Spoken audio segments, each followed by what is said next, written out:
action, but more than anything else, it has amplified the voice of Global South. It has also demonstrated that India has a huge capacity of bringing the world together and leading the world in developmental and geopolitical issues as well. So thank you very much, ladies and gentlemen. Thank you, Amitabh. Following up on my colleagues, let me add a few more remarks. While noting that the G20 is not the platform to resolve geopolitical and security issues, the leaders recognized that they can have significant consequences for the global economy. In particular, they dwelt on the ongoing war in Ukraine and the impact it has had, especially on developing and least developing nations still recovering from the pandemic and economic disruption. The 3 F's, food, fuel and fertilizers, were issues of special concern.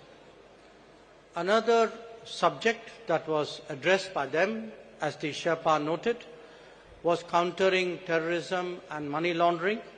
The leaders condemned terrorism in all its forms and manifestations and recognized that it constitutes one of the more serious threats to international peace and security. So, in conclusion, as you can all see, all G20 member states have come to New Delhi with a strong sense of responsibility about addressing the most pressing global challenges. Speaking for India, we are clear that no one left behind, as the Finance Minister highlighted, no one left behind is as much a foreign policy goal as it is a domestic one. Indeed, it should be a global one. Obviously, there are differing viewpoints and interests at play in regard to the various issues under discussion. However, we have been able to find common ground on all of them. As a result, we can justifiably state that under Prime Minister Narendra Modi's guidance, the New Delhi summit has given clear directions for the growth and development of the global economy in the years ahead. We would be glad to respond to your queries. Thank you. Thank you very much, sir. Before I open the floor for questions, let me just mention that the document in question, the New Delhi Declaration, has been uploaded on the website about an hour ago, and please have a look at it. Let me open now the floor. I see gentlemen at the back. Yeah, right there at the back on the left. Yeah. Parikshit, right? Yeah, please. No, not there. Behind you.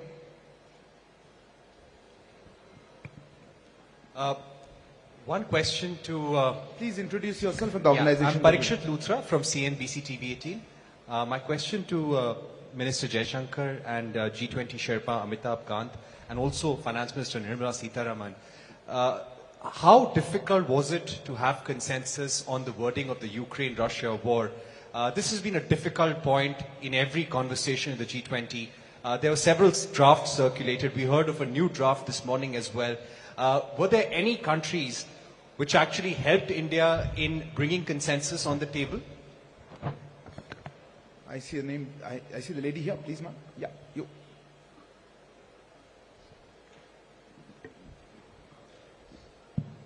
Ma'am, good afternoon. My name is Ruchi Bhatia from Bloomberg News. The Ukraine paragraphs also mention about the work that Turkey did with respect to getting some sort of a consensus on the issue of the Black Sea grain deal as well.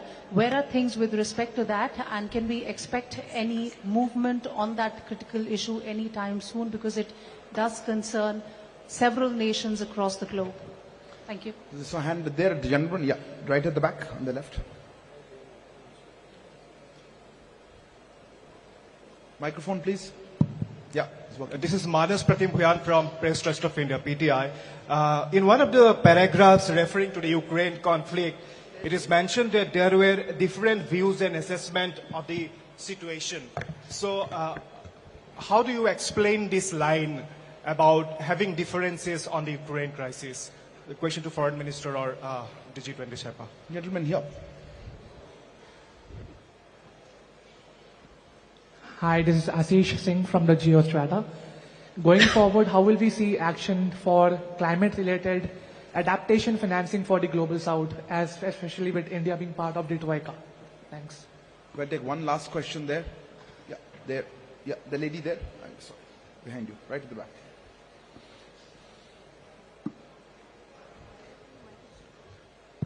Okay. Hi, I'm Hamna from Brute.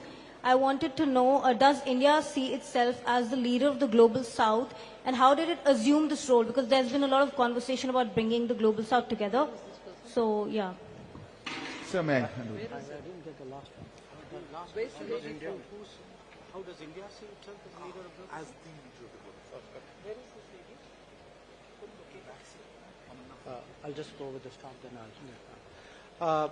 let me respond to some of the questions, and then I'd like to request the Sherpa to come in on that after me. How difficult was it to forge consensus on the Ukraine issue? This, as we have pointed out, is a declaration of 83 paragraphs. It has a lot of content. There are a lot of subjects which have been covered, some of which we have spoken about. But obviously, because of the ongoing conflict, the strong views about it, considerable time was spent, especially in the last few days, in regard to geopolitical issues, which really centered around the war in Ukraine. The question who helped, eventually everybody helped, because everybody came together for the consensus. But I think if Sherpa would bear me out, I think the emerging markets took a particular lead on this, and many of us have a strong history of working together. Bear in mind that actually you have 4 developing countries in succession as G20 presidency: Indonesia, us, Brazil and South Africa. So, but I would say, rather than who helped, the point to be recognized is that a common landing point was ultimately fashioned out. On the Black Sea grain corridor, there are many discussions going on. As you know, the Foreign Minister of Russia is here. The President of Turkey and his delegation are here. UN Secretary General is here. Other people are here. So it's natural that there would be discussions going on this. In the past, I should add, when the grain corridor was created at Bali last year, we had also, in our own way, contributed to some bridging of viewpoints and concerns, both between, at that time, between Turkey and Russia, and also worked with the UN Secretary General. On the sentence, or that phrase about having different viewpoints and assessments, I think we are being transparent. It is a fact. This is today a very polarizing issue. There are multiple views on this. There are a spectrum of views on this. So I think, in all fairness, it was only right to record what was the reality in the meeting rooms, and I think that is the sense that is sought to be captured. And I will leave the climate action issue to Sherpa, and I don't know if Finance Minister would like to speak on it. But on the Global South, look, it is not, what India has tried to do, beginning with our presidency, was to seek to ensure that the concerns of the Global South constitute the core agenda of the G20 deliberations. Because after 3 years of pandemic, after economic disruptions of various kinds, after the impact of the Ukraine conflict, after climate events, The fact is that the countries of the global south are in deep economic distress, and that distress has not, in our view, been fully recognized till now, and we therefore very consciously started off with the Voice of the Global South Summit. But again, I emphasize, the voice was of the summit. It was the voice of 125 countries who participated in that summit.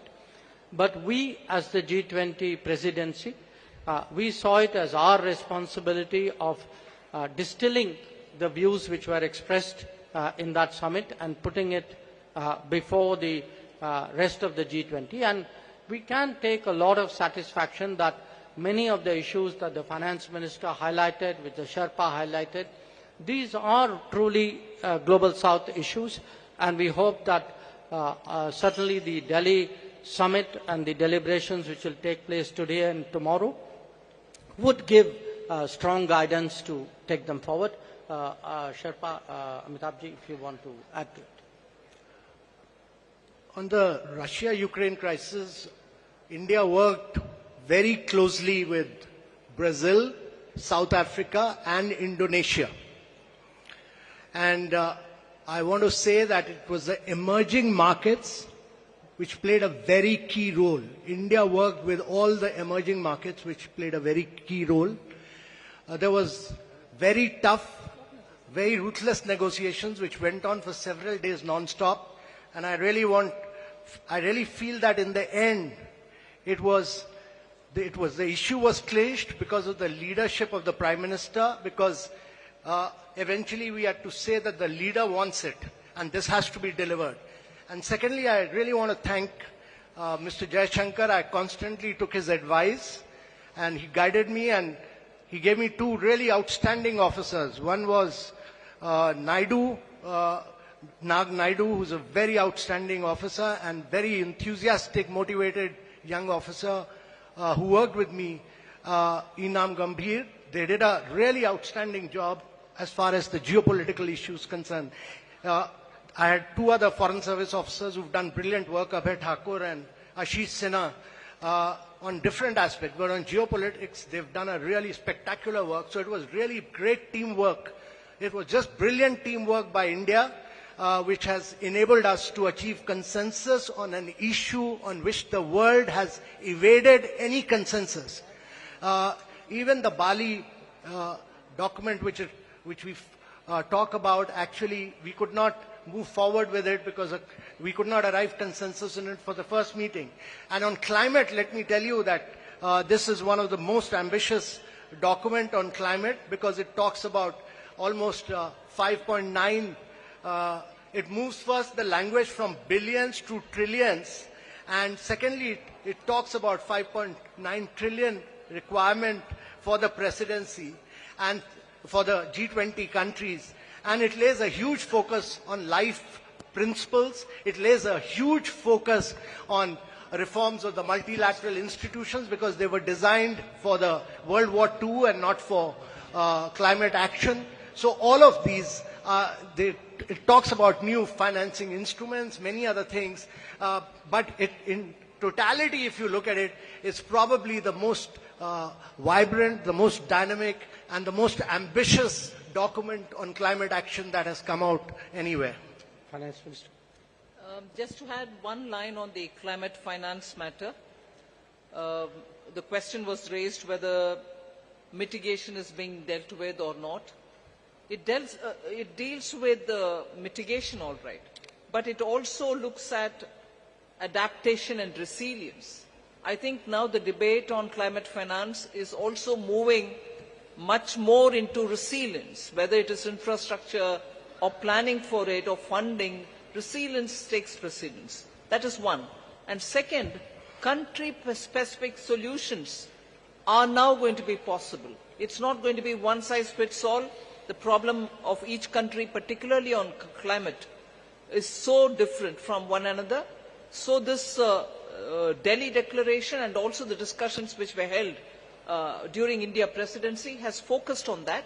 And thirdly, pricing and non-pricing tools are also now available for countries to adopt. It is not just going to be price it if it is carbon intensive and forget the others. Countries do demand pricing as one of the tools, but non-pricing solutions are also going to be a lot more friendlier to countries with different carbon emission levels. Thank you. Thank you. I'll open there's a lady here. Yeah, please. It's okay. No. Ma'am, the microphone's already there. Yeah, go ahead, ma'am. You have the microphone.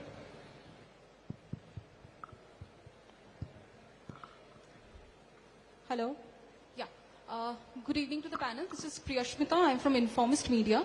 My question is directed to ma'am. That is, now that there is a global acceptance of the fact, or at least a G20 acceptance of the fact regarding food and energy security, what is the immediate ramification on inflation and growth forecast, both domestically and globally, that you see? Thank you. Well, globally, I think it will have... Oh, sorry. Ma'am, we can take questions together. Okay. Yeah, gentleman there. Yeah, you. The gentleman there who's put his hand up, if you could give the microphone to him. Yeah, thank you. No, not him, not him. I'll come to you, sir. I'll come to you in a minute. Person in front of you. Hold on there at the back. Yes, sir, you go ahead. You had the floor. Yeah, go ahead. No, not you, sir. Okay, since you have the microphone, go ahead. Go ahead. I don't want to waste time. Go ahead. Hi, Stephen Borwick of Nikkei Asia. My question is for Foreign Minister Jaishankar.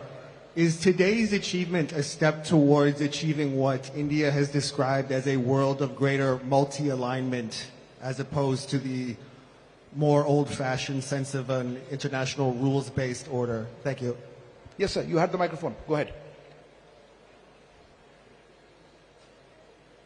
Is the microphone on? Yeah. Thank you very much. I just wanted Minister Jaishankar. Please introduce yourself. Dr. Wail Awad from Sana, correspondent in India. Mr. Jaishankar, Honorable Minister, when you talked of the counter-terrorism measure, how serious was the members of the G20 and fighting terrorism together? Thank you. Yes, ma'am. You had a hand up quite someone. Yes, you right here, second row.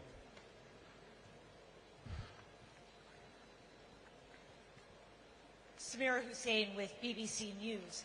I want to go back to Russia, and if you look at the language that was used in Bali, and you look at the language that was used now, gone is any reference to Russia and its aggression. Were those concessions made in order to get Russia to sign on? And do you think the weight of this has been watered down? And does that take away from its importance, especially when you're talking about fuel and food security? Yes, you. Yeah. Right in front. No, ahead of him, please. I saw his hand. Yes, you. Please, go ahead.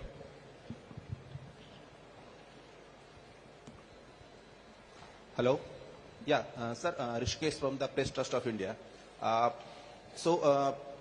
Everyone must surprised by this outcome. मेरा सवाल है कि PM Modi का जो personal bonding है president Biden and Russian president Putin के साथ, उसका कितना बड़ा योगदान था इस डिक्लेरेशन को ला पाने में, and what role has China played in bringing this declaration? एक क्वेश्चन था तो दूसरा देखिए we'll take another one or just pass these on? One more. There was a gentleman there. Yeah, sitting there. Yeah, behind you. Yeah, Pranay, go ahead. Sir, Pranay Upadhyay हूं Zee news से. मेरा सवाल इस चीज को लेकर है कि अफ्रीकन यूनियन का जो G20 में इंक्लूजन हुआ है, ये अपने आप में काफी रिकॉर्ड टाइम में हुआ है. जून में प्रधानमंत्री ने सभी नेताओं को चिट्ठी लिखी थी और सितंबर में अब हम स्थिति में है कि अफ्रीकन यूनियन इसमें शामिल है. क्या कुछ इसके पीछे हुआ? इंडिया ने इसमें कितना इन्वेस्ट किया इसकी लॉबिंग के लिए या इस प्रयास के लिए? थोड़ा अगर आप इस बारे में साझा कर सकें. Sir. Maybe Finance Minister would like to. On the inflation question, globally, of course, it's going to have an impact the moment it is executed. The understanding is executed and the grain movements start from Russia and from Ukraine. So, particularly countries which have been hard-pressed, which have originally and for a very long time depended on grains coming from these two countries, are now waiting to have that back again. As a result, I think it will cool off inflation, particularly in food grains. Domestically, we've had very little grains coming in. Except for edible oil, particularly sunflower oil, our imports have not been so much dependent on these countries. There are times when we've brought in extra edible oil, and therefore to that extent, yes, it will certainly have an impact on domestic inflation as well. But largely, India's domestic inflation is affected by vagaries of the monsoon or supply side problems. Global impact is not as much as countries which are outside dependent on grains coming completely for their consumption from outside. If I could respond to the question whether this is a world of monthly alignment. I mean, first of all, when we are talking about G20, let us remember that this is a forum for international economic cooperation.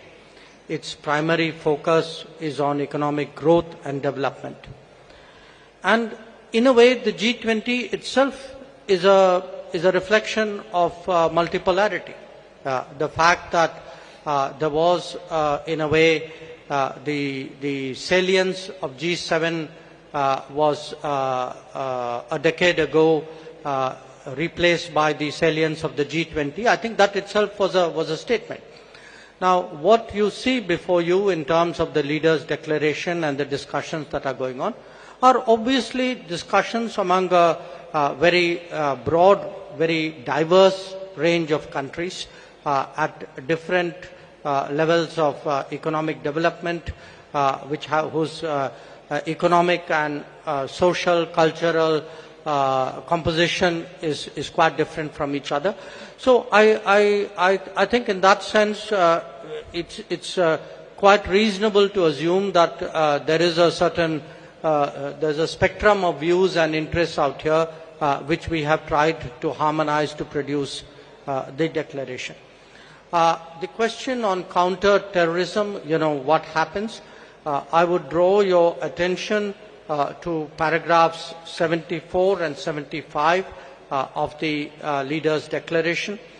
75 speaks about the role of the FATF because clearly the financing of terrorism is a very strong concern which the entire international community, not just the G20, shares. The 74 deals with illicit trafficking and diversion of small arms and light weapons. So I think these are concerns. So within the G20, I think these conversations are quite helpful, but obviously in terms of policy action, they will be carried into their particular mechanisms and forums which focus on the issue. With regard to the to the comparison with the Bali declaration, I would only say Bali was Bali and New Delhi is New Delhi. I mean, Bali was a year ago. The context, the situation was different.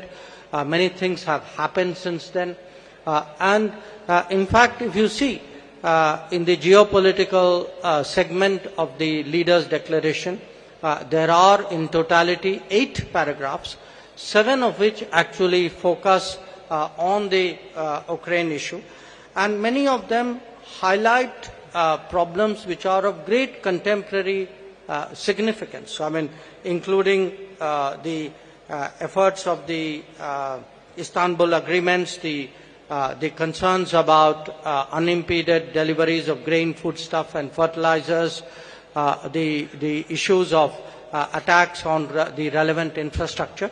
So I think it's, one should not have a theological view of this. I think the New Delhi Declaration responds to the situation and concerns as it is today, just as the Bali Declaration did in a situation which was there a year ago.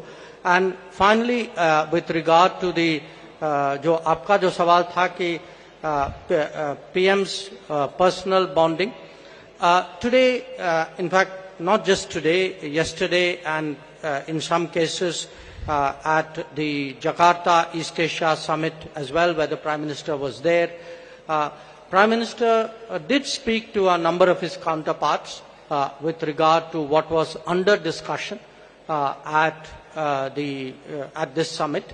It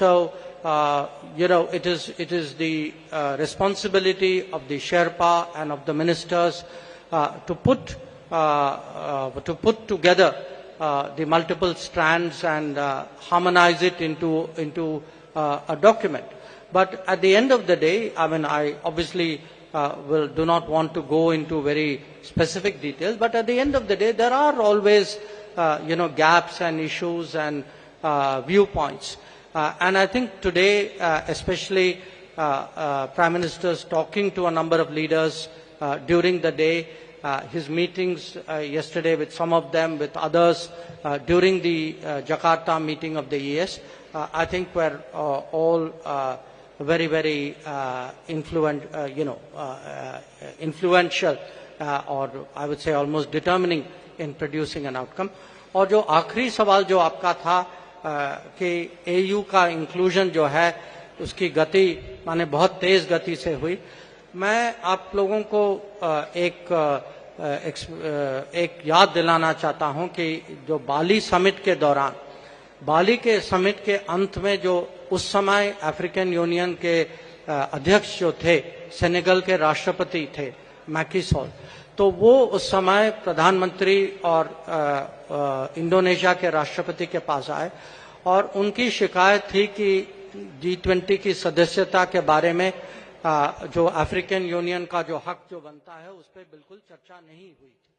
तो उस समय प्रधानमंत्री जी ने उनको आश्वासन दिया था कि भारत के अध्यक्षता में ये मैं जरूर करवाऊंगा। जो मुझे याद है उन्होंने कहा कि ये मोदी की गारंटी है, और ये गारंटी आपने देखा है कि आज उन्होंने पूरा इसको डिलीवर किया है। और कुछ ही दिन पहले जब हम लोग ब्रिक्स के शिखर सम्मेलन में थे, उस समय वही राष्ट्रपति मैकी सॉल जी वो प्रधानमंत्री के पास आए और उन्होंने कहा कि मुझे याद है कि आपने ये वादा किया था और मुझे बहुत मैं आपकी तारीफ करता हूं कि आपने पूरा जोर लगाया था उसमें। Very quickly in English, the summing up of that was, last year in Bali, the president of Senegal, Macky Sall, all right, that was interpreted. Thank you very much for saving me the trouble. Would you like to add something on any of them? Is that so we'll take a few more questions, or I think one last. Okay, I have a gentleman here. Yeah, go ahead. Microphone here with the gentleman in the front row. This is Nikhil from the BBC. The question is for the Finance Minister. You said that the G20 now has its own mechanism on climate finance. So does that mean that the $100 billion promise from the West or the developed countries is pretty much dead now? One more question. I had a hand somewhere here on the right. Yeah, that's the gentleman. Yeah, you please go ahead. Piche, right there, in the middle. The gentleman there. Hi. No, it was the gentleman here. Yeah, you. Yeah. No, not there. You're behind you. Okay, if you've got the mic, just ask. We can't waste. This is Mithil from NBC News. I wanted to ask two questions. One question, please. Okay, one question. The absence of President Xi Jinping at this summit, does India see this as a snub towards Prime Minister Narendra Modi, especially with the border issues, as well as President Joe Biden? You have the microphone. You're next. So I'm Sahil from ANI News Agency. So what kind of framework can be expected regarding crypto assets among the G20 nations? What is it? I saw one hand. Yes, gentleman. Yes, sir. Here. You have the microphone? Right. What kind? Could you just have that question? Could you ask the question again on the crypto? I think your question was. Yeah. Yeah. Could you repeat that, Minister? Ma'am, they could not pick it up. What kind of framework can be expected regarding the crypto assets among the G20 nations? Crypto assets from. And in addition to that, ma'am, supplementary question that since we have consensus on making common framework on crypto assets, and G20 presidency will work with FSBC and IMF what is your closely. question, please? But the joint report of FSBC and IMF says that banning a blanket ban on crypto assets is not a solution. So my question is that is there a consensus on just to regulate it or ban it completely? Okay. You, last question. This is Matish Shulin from Climate Home News. You said this is the most ambitious document ever on climate, but India was pursuing an expanded language on phasing down fossil fuels, while the final declaration basically goes back to just phasing down coal. Are you disappointed with this outcome? So I think we're running out of time, and I'll close here with that. I do think we're out of time. So I think we're running out of time, and I will hand over the floor to ma'am. I'll start with the crypto. Well, it's really heartening that you've gone through the report. But the point is, the FSB's report and the IMF's report, FSB's concentrated more on the regulation, and IMF's looked at the macroeconomic implications. So the synthesis paper is something which the G20 membership will go through in detail. There is one more meeting under our presidency for the finance track in Marrakesh. I remember with great sense of responsibility and sorrow the earthquake which has happened very close to Marrakesh. I hope the people of Morocco are in a position to take on, and I was glad to hear the Prime Minister during this session in the morning that India stands with Morocco and we will be ready to do any assistance that the government of Morocco would desire us to do. So with that said, with a heavy heart, the next meeting was scheduled for Marrakesh, and there the FSB report and the IMF, which is the synthesis report, will be discussed, and the materials are all already available in public domain. So it is for the membership to take a call as to how it wants to move on it. A framework or a template, whatever be it. I don't think we've given it a name as yet. And also to now discuss whether it is going to be a regulation only and not a ban. I'm not getting into that debate. It is the reports, the synthesis, and also the early IMF report, both of which have been discussed. You're right in saying this report says this. It's up to the G20 membership to take a call on how it wants to move forward. And that you'll get to know more during the autumn meet of the World Bank. There was a question on climate finance. I don't think it is a question of, are you writing off this 100 billion which was promised earlier, and now that you've come up with a newer way of funding climate. I don't think it is this or that. Whatever trickle had come earlier of the 100 billion, or what it can come now through the private partnership or bringing in philanthropy or anything else, can keep going on that. But the fact remains that now the larger discussion has brought in very many more elements of how to finance. So both will have its own role to play, because climate issues attain great sense of urgency. Would you like to speak on? So on the fossil fuel, I'll like to say that if you read through the entire document, it's very, very ambitious. First of all, for the first time, G20 has talked about tripling of renewable energy capacity by 2030 globally. Secondly, this is the first document which talks about, which has very huge focus on fossil subsidies. And thirdly, this is the first time that there is a huge focus on billions to trillions of dollars in climate finance. There is a huge focus on Global Biofuel Alliance, which will be launched today. There's a huge focus on green hydrogen, and also there's a massive focus on energy, resource efficiency and circular economy industry coalition, and there's a focus on, to my mind, very huge focus on, the document is actually a very, very strong focus on lifestyle for environment, which is life, which the Prime Minister has initiated, and several studies have said that it can lead to 20%, and IEA study has said that it can lead to 20% reduction in greenhouse emissions. So huge focus on climate action. So let me conclude with the last question, which is the levels of participation. I think it's for every country to decide at what level they would be represented. I don't think one should read, overly read meanings into it. What I think is important is what is the position which that country has taken, how much that country has contributed to the deliberations and the outcomes. And I would say here that, all the G20 members, and since the question was asked specifically about China, I would say China as well, that China was very supportive of the various outcomes, and it is only because the members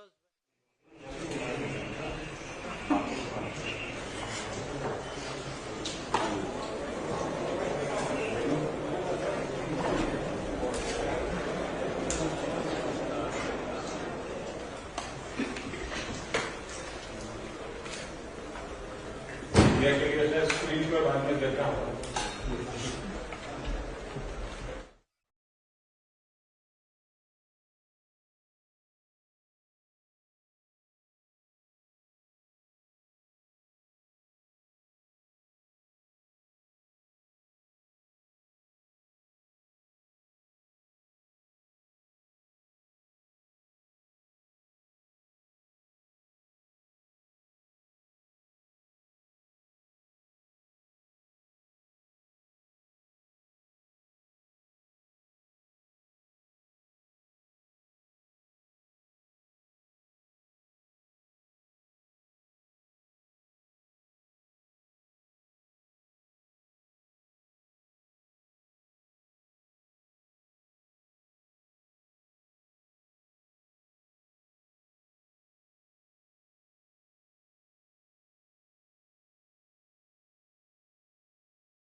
It's a great pleasure to welcome the Excellencies for the launch of the Global Biofuel Alliance.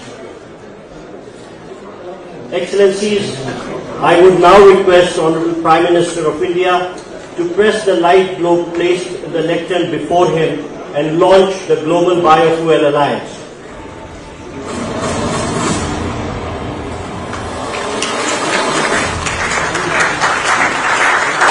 To support respective net zero targets, to solve the energy quadrilemma, to strengthen circular economy, and provide cost-effective and environmentally favorable alternative.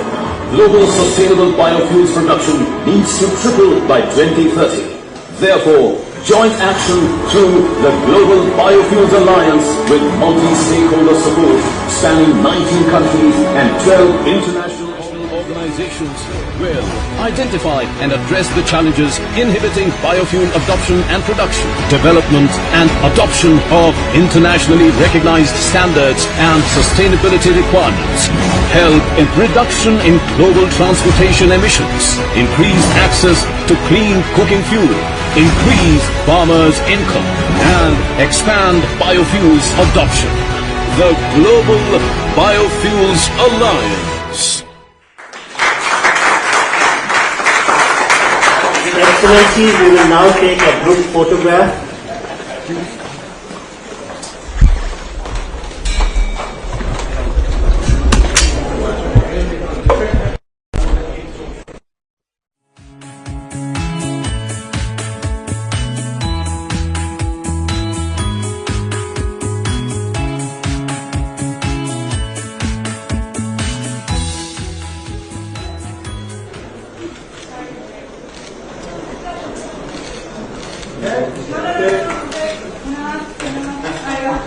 Thank you, Excellencies, for launching the Global Biofuel Alliance. I will request all the India representatives to remain in the room